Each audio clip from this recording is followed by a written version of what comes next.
Hi there, welcome back to All Things Home Care. I'm your host, Dana Arnone, and I'm sitting here with a very good friend of mine, Sandrine Etienne. Etienne, right? Etienne. I don't have that accent. Close enough. Okay, I was close. I won't tell Linda. Okay, yeah, she would hate that. Her last name's easy, though. It is. It's easier than yours. So, Sandrine and I have known each other for a very long time. We've had the privilege of working together on many different levels. Yeah. You're a medical social worker who does a lot of things in the community for home care and a lot of visits throughout the boroughs in Nassau County.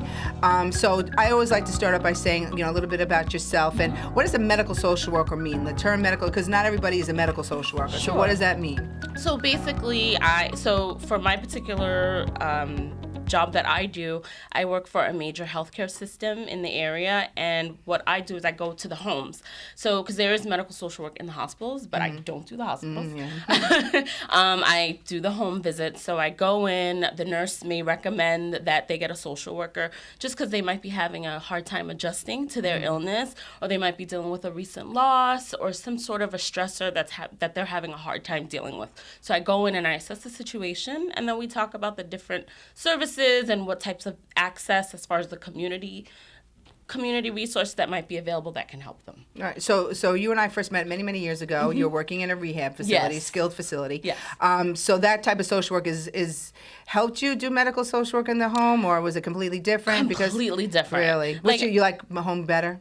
I love the home better. Like, honestly, I could never go back. I appreciate the experiences I had and the connections that I made. I would have never met you. That's true. But just being in the home is so different because you get so involved and you're so entwined into the family. And it's pretty cool to see because then a lot of times, like, you feel like you're helping but on a different level. And it seems deeper because, remember, these people are opening their homes to you. And there's a huge respect that comes along with that. And not everyone will just say, hey, okay, yeah, come on in. So it's nice to be in that type of environment for me. So for you, who's telling you to go into the home? So you work for a certified home care company. Yes. We won't mention which one it is, but we both know. Yes. And so when the nurse goes in and sees there's issues in the home, and so they'll call into our department and say, hey, we need a social worker, and then I'll go in and assess and see what their needs are. See, for me, being a nurse, nursing minds, social work minds are different. Absolutely. But over the years, I've become more of a social worker mind because I've seen the impact that social workers can have on a family or an individual. And most of my best friends are social workers, so I have no choice now. But for me, I never really realized the impact and the importance of a social worker. I think people don't really they underutilize social work, or they use social work for things that really aren't really necessary. Yeah, I know. Like, let me see.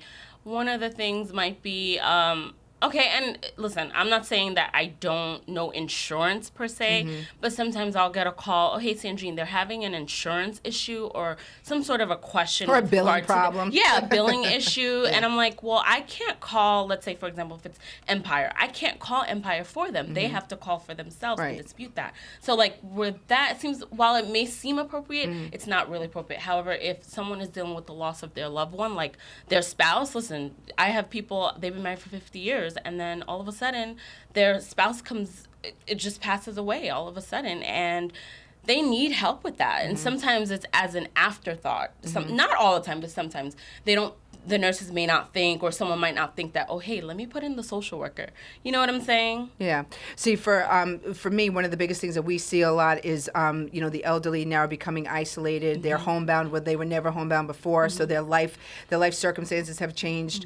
I personally would put social work on every single one of my families because I believe on some level social work can impact people, especially with, the elderly that are suffering from depression or dementia, and the families don't know how to deal with their demented family members, so they're at their wits' end. They don't, so we put social worker. I use social workers all the time, and it's not something that's reimbursable for me. So that's something that I really have to believe that it's going to do, help out the family for me to put a social worker in the house. Sure. So we have social workers go in and we help them with Medicaid.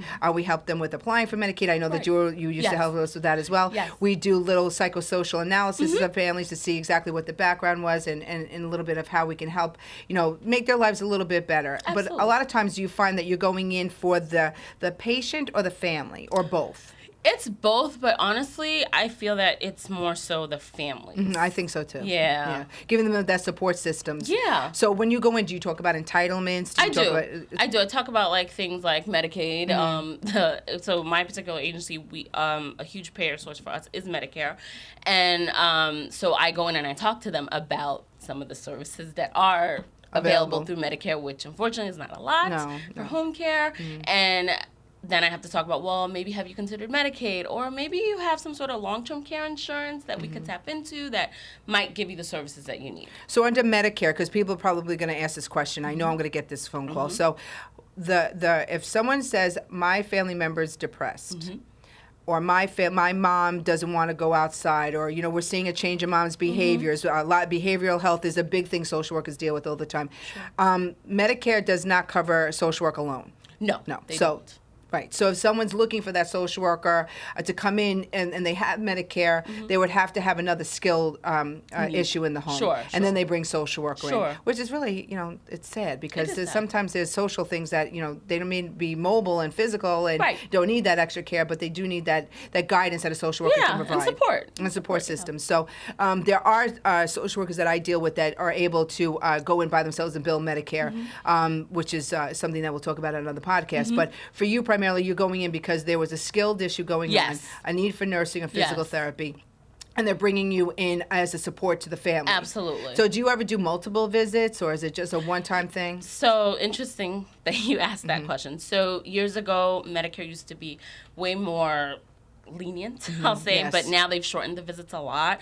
So if it's a Medicare case, traditionally we're allowed up to 2 visits now. They, as long as a nurse can justify that she needs to come, or physical therapy can justify, we can still come in. However, there is an endpoint, which is a huge issue. So like if I'm dealing with someone that needs those regular visits, I might refer them out to an agency that is able to That was my bill next Medicare. question. So there are people, so if you're going into a home, or for medical social workers going into a home, and they're finding that it's not more, it's definitely there's a need there, past what the Medicare is going to provide, you can help them find that extra support system. Yes, absolutely. And do you help them find maybe day programs or social day programs? Or We do part of that as well. Again, unfortunately, we are governed by insurances. So ultimately, whether or not there's some sort of a community resource that you can tap into that might be free or might be low-cost sliding scale, if your insurance doesn't cover that type of thing, we can try to help you find some sort of solution. Yeah, so that's what we always do, because when I was a visiting nurse for a long time, we brought social worker in just to talk about community resource. That was a major thing. Sure. Hook them up with Meals on Wheels, hook them up with Catholic Charities, or hook them up with, and that's really what the social workers would come in to help with too, as well as the behavioral health, the depression, the isolation, just someone to talk to and give them some therapy and adjust as well. Yeah, that's true too, because if you got to think about it. If you're one day you're out walking about, food shopping and doing your thing, and the next day you're home and you can't get out of bed, that's tragic. Traumatic. Yeah, it's very traumatic, and social work is a big part of helping them transition through that. Absolutely. Yeah. Yesterday I had a woman, and I saw her twice already, and her biggest thing is she's 93 years old. She was driving. That's crazy. Okay, and she went into the hospital, came home, and is just not herself. And the idea of her not being able to drive, and that's a conversation that, she felt open enough with me to tell me about that, and how she felt that her family wasn't supporting her in a sense that they have a list of things that they wanted her to do, and she's like, but wait a minute, I'm just trying to grasp at this one issue, so let me find my peace in that way, and then let's tackle the other stuff. Right. I'm sure that's actually a big thing that happens a lot. Taking the car away Oh my gosh, it's a big deal. Right? I know. And there's actually a resource that I know of. I'm not sure all of where they go, but they actually will come in and assess to see if the person can drive. Oh, get out of here. Yes. My husband's aunt is going to be 100, and I think she was driving at 98 years old, her big old Cadillac in Brooklyn. In Brooklyn. And so when they took the car away, well, they didn't take it away, that sounds mean, but when they, suggested that she not drive anymore, someone took the keys, someone stole the car, that was her biggest... I mean, I think that beyond everything else, it was that lack of independence of getting in a car and going to where you want to go. Yes. Now you have to ask for someone to take you somewhere. Absolutely. Yeah, I think that we take it for granted. We just get in our car and go. Because remember, one of the first things that you learned when you were young, maybe at 16, was I got my permit. Yeah. Like, hey, I was able to drive. Like, yes, I true. was able to drive, and I was able to go where I needed to go, and that was it. And now, at my age, let's say I'm 100, you're telling me all of a sudden I can't drive. Now my kids have to drive me. I know, Right. that's funny. No, it's not funny. It's sad. I know Yeah, that's it gonna be is me. sad. Yeah. That, when somebody Right. says I can't dye my hair anymore, we got a problem. Exactly. That in my car. Right, right. But I also wanted to say, not only, having known you through the years doing medical social work, community, you too were telling me that you started a podcast yourself. Yes, So yes. podcasts are a big thing.